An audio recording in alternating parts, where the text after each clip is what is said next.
Hello, third grade. It is all rainy outside on this Wednesday. Kind of gross.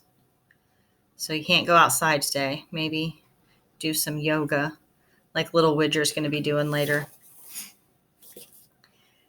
We are still reading Peter Pan. We are on chapter 3. I should have used a bookmark. There we go. Acorn Kisses and Jealous Fairies. The night lights were still burning when Mr. and Mrs. Darling left the house, but even a nightlight gets tired sometimes. It's an awful lot of work, as you might imagine, trying to stay bright and shiny all the time. Wendy's light went out first. It yawned and yawns, being contagious. The other two lights promptly yawned as well. Then, before any of the lights could close their mouths, all three went out from the resulting breeze. The children's room, however, was still not dark. A strange blinking glow came from within a water jug. Inside was a fairy, no bigger than your hand. Her name was Tinker Bell. She was in the jug looking for Peter's shadow. Peter appeared next. "Tink," he called softly. "Is my shadow in the jug?" "No," Tink replied, emerging. When Tinker Bell spoke, it sounded like bells. It was a special fairy language that only Peter and his boys understood. Tink told Peter that she had just spotted his shadow in a chest of drawers. Peter threw open the drawers, piling the clothes in a heap on the floor, and found his shadow.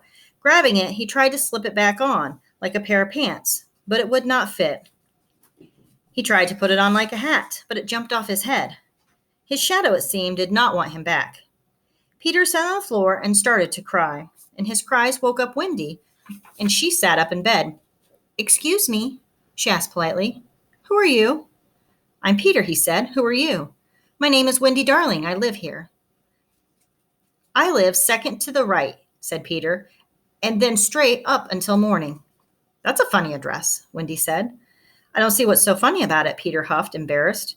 "Well, what do people write on the envelope when they send you letters?" Wendy asked. "No one sends me letters," Peter said in a low voice. Now he was not only embarrassed, but sad too about his lack of letters. "When your mother gets letters?" Wendy tried weakly. "Oh, I don't have a mother," Peter said in a normal voice. The funny address and the lack of letters had bothered him briefly, but mothers, he felt, were overrated. For Wendy, however, a funny address, no letters, and no mother seemed incredibly sad.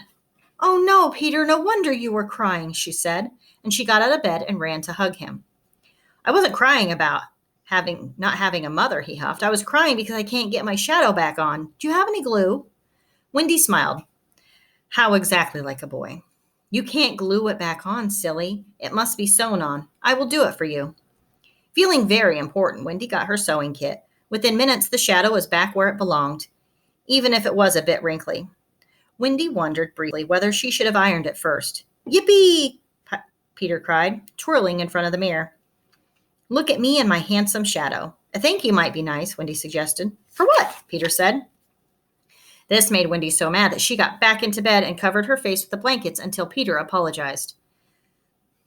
"I'll forgive you if you give me a kiss," Wendy said, turning her cheek to him. She was of the age where she was starting to think about kisses. Kisses are gross. Peter hesitated, confused. Finally, he dropped an acorn button onto her hand. Realizing that Peter was not quite that age yet and not wanting to embarrass him, Wendy politely thanked him and said that she would wear his kiss on a string around her neck. "How old are you?" she asked. "I don't know," Peter said. "I ran away on the very day I was born, after I heard my parents talking about what I would be when I grew up." "Why?" Wendy asked. "Well, I don't want to grow up," Peter said simply. "Now I live with the Lost Boys and the fairies." "Fairies?" Wendy breathed wide-eyed. Immediately, she began to ask Peter everything she could think to ask about fairies. "You see," Peter explained, "when the very first baby laughed, for the first time, its laugh broke into a million pieces, and each piece then became a fairy." This talk of fairies suddenly reminded Peter of Tinker Bell, who was being awfully quiet. He rose to look for her. Wendy jumped up, excited. "Do you mean to say there's an actual fairy in this room?" They both listened for her, but all Wendy could hear was the tinkle of bells. "Oh, that's Tink. That's fairy language," Peter frowned. And come to think of it, and it seems to be coming from inside the chest of drawers. Suddenly Peter laughed. He realized he had locked Tinker Bell in the drawer. She must have flown in when he reached for his shadow. Oh, how she screamed when he let her out. Tink, he said, watching her fly around the room in such a fury. Such language. What is she saying? Wendy asked, watching the angry blur. I do wish she would stand still so I could see her. Will she be my fairy? Tink, Peter said, stand still for a second, would you?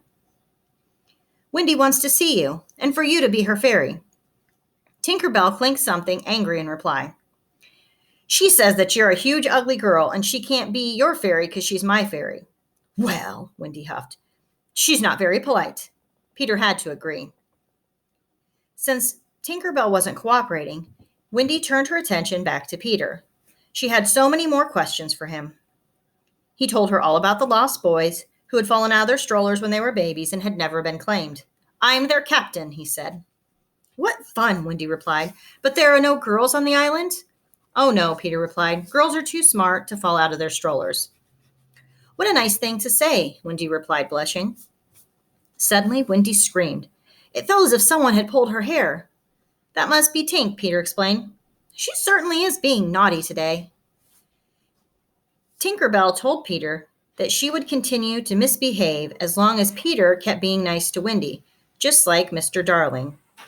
It seemed that the little fairy suffered from one enormous case of jealousy. That is chapter 3. Don't forget to look at your math videos for the next lesson and do the workbook pages. And I will read another chapter to you tomorrow. Bye.